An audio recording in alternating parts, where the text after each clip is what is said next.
Advocate ako ng proper building of financial foundation, and I'm not contradicting myself here. Para maiba naman, gusto kong i-share sa iyo ang 4 na dahilan why you should not invest in long-term healthcare para mas maintindihan mo why you should not take it for granted. Contradicting, di ba? Hi everyone, this is Nal Sembrano. I'm the author of Financial Entrepreneur, founder of Pinoy Millionaire Mind Club, and a financial educator in IMG.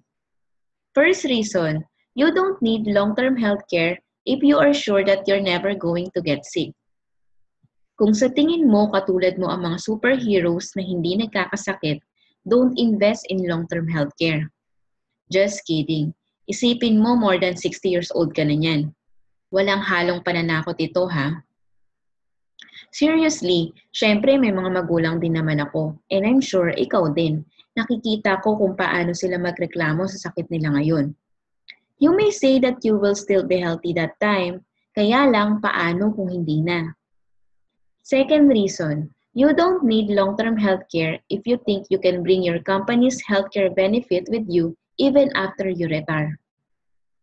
While you are working in a company, you have this short-term healthcare as a benefit given by your employer. It covers individual not over 60 years old and sometimes 65 years old sa ibang HMOs.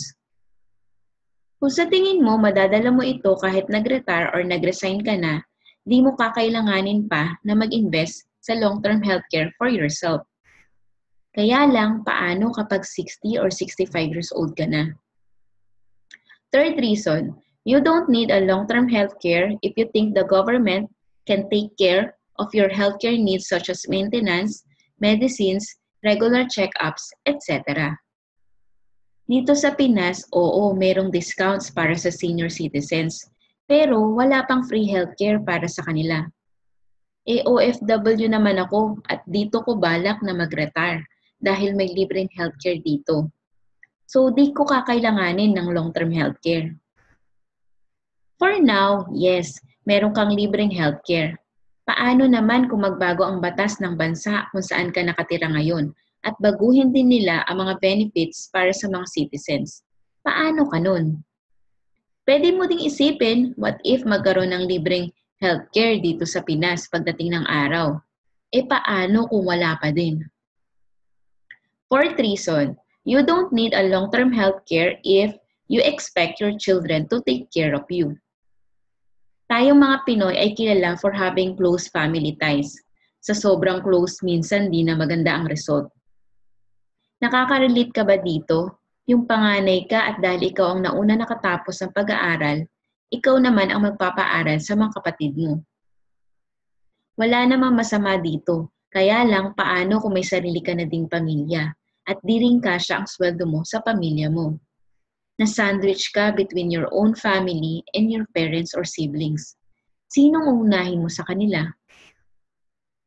Kung okay ang income mo, what if naman di willing ang asawa mo na mag-support sa parents or siblings mo?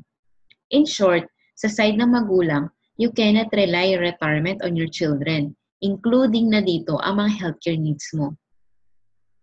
If you have yes answer on all these reasons, congrats! You don't need to invest in your long-term healthcare. Napakaswerte mo. But if you are not sure with your answers, you have to think again and consider starting your financial foundation the right way. No idea about it? You may watch my video about 7 easy steps to build a solid financial house here in my YouTube channel.